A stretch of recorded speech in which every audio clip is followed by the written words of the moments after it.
Hey, hey guys, it is me again. Today is Wednesday,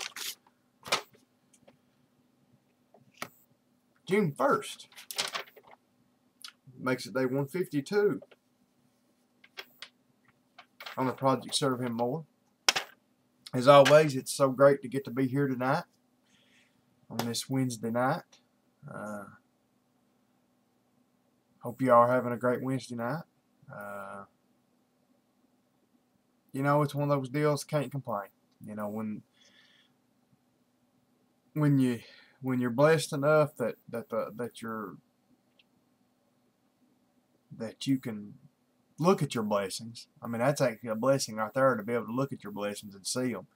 You know, to see that not everything goes right the way you plan it every day, and everything's not the way you want it, but you know, because the Lord's in control, you're still all right. So, I've had a good day today. Like I said, it's hot here. Now, it's hotter than it's hotter than the surface of the sun feels like. But you know, had church this evening, and the guy that actually one of the trustees that also plays some of the music in the church, and he's actually the father of one of the boys I gave the guitar to the other day. I was telling you guys about. Anyway, he lives next to the church, or just, I don't know, 200 or 300 feet from the church. He's not the house next to the church, but a couple houses down. Anyway, he's the one that usually, you know, on Wednesday evening and Sunday mornings, he's usually the one that goes and turns the heat on or the air conditioning on or whatever, you know, we need, because he's the one that lives there, you know, and he's never cared to do it. Well, he's been working, he's changed jobs and been working a little more here lately. Well, anyway, he didn't get a chance to come do it this evening. So we walked in there at 7 o'clock after it being like 96 degrees the whole day today. And we walked in that church with no air conditioning on. So needless to say, it was warm. I think the thermometer inside the church put the temperature inside the church at almost 90 degrees. It was right at 90. 89 or 90. Might as well have been 90 degrees. So we just, you know, we did all we could do. Turned the AC on. And by the time we left, which, you know, you could stand it. I mean, we huffed and puffed and complained, I guess, for a minute. But you could stand it. And by the time we left it, we got there at 7. I turned the air on, and by the time we left it, I think we left about 5 after 8 or maybe 10 after 8. It had dropped the temperature from 90 degrees down to about 80, 79 or 80. So it got it tolerable. So,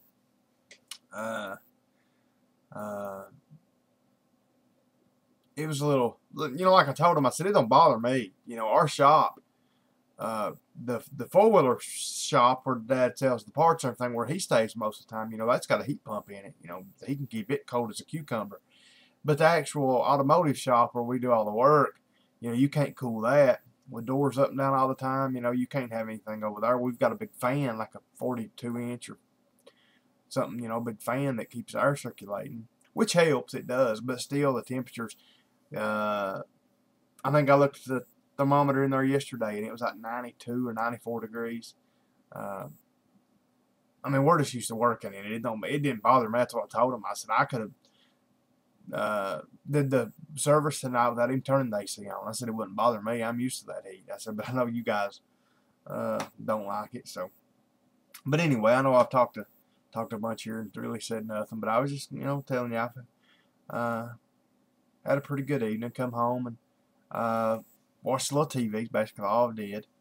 I'm late getting this in. I know that I am. I'm sorry for that for you guys. I don't really ain't got no good excuse, just that I just kept putting it off and putting it off. What else? I'm gonna try, guys. Like I said, I really want to get me the camera I was talking about. I was telling you about the Drift 170, the HD 170 Stealth. I think the Stealth is what most people buy, I guess, because I guess it's really not much more money, and it does a bunch more stuff. So, if my catalytic converter man runs tomorrow, he was supposed to run today. He called and said, but he never did show up. So, maybe if he runs tomorrow, and I got some money left over from the bills, maybe I'm gonna try. I'd like to be able to order one by Friday. I'd like to be able to get one coming at least. You know, that way I could have it next week. But we'll see. If I get it, guys, I'll start making some videos. You guys will get to see some bike videos. Because that's really what's been holding me back on the bike videos. Just like I said, I don't like having the camera up in my face. Because I'm just, I'm scared of coming off the bike and that camera knocking my teeth out. Causing a serious injury where there would normally be none. And I like the camera on the tank angle. That's good, for every now and then. But, I know most of you guys that like the motorcycle videos, you like that kind of videos, and you also like the vlogs too. So that's what I like to do is to be able to talk to you guys while I'm riding. So, with this drift camera, you can do that because it's got an external mic. I don't know why these other camera companies, the GoPro HD and the Contour V-Holder and all that, I don't know why. It's so simple to me. Put an external mic on them.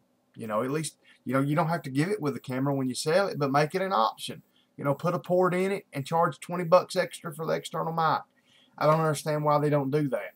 I think that's one reason all your bike guys are going to these drifts is because they've got an external mic. Guys that want to vlog and everything, that's what they want. So, I don't know. But I'm going to try to get one, guys, in the next couple of weeks. Like I said, I'm going to try to order one this week. Good Lord willing, and business stays good. And like I said, I get to sell those converters and everything. I'll try to get one on the way. But anyway, guys, I've wasted time long enough. Let's get to the important part tonight, and that is, of course, the Word of God.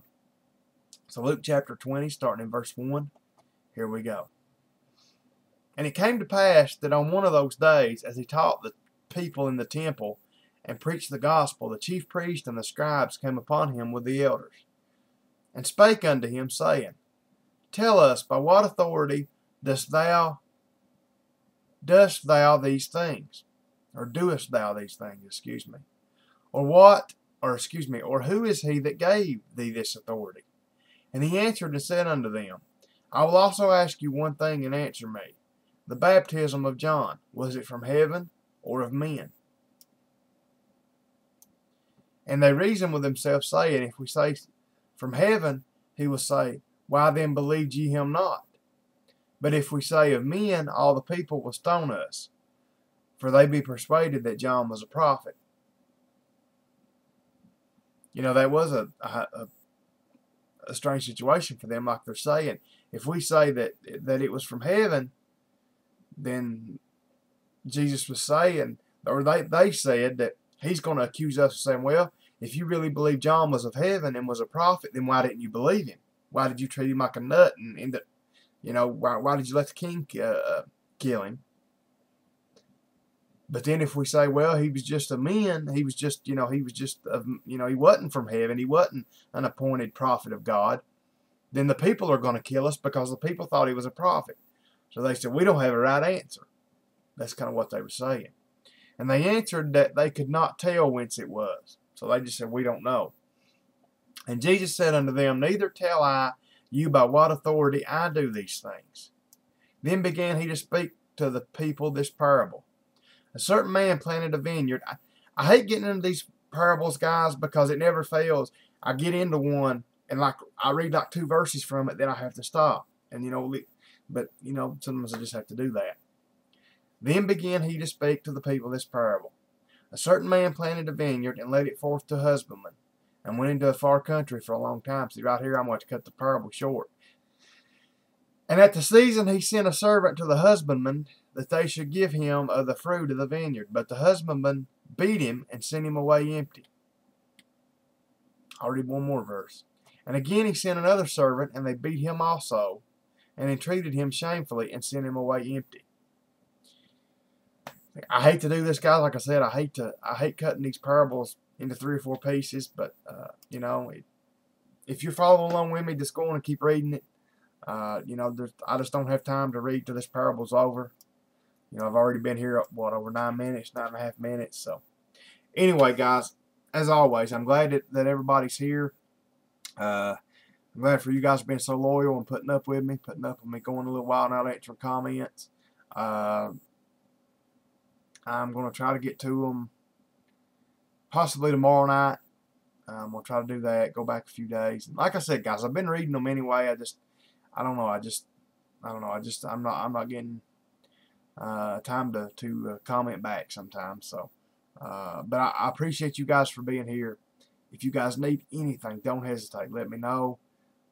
Keep praying for me, my church, my family, my business, and I guess that's about it. So, good Lord willing, I'll be back here tomorrow night. Until I see you guys again, good night, and God bless.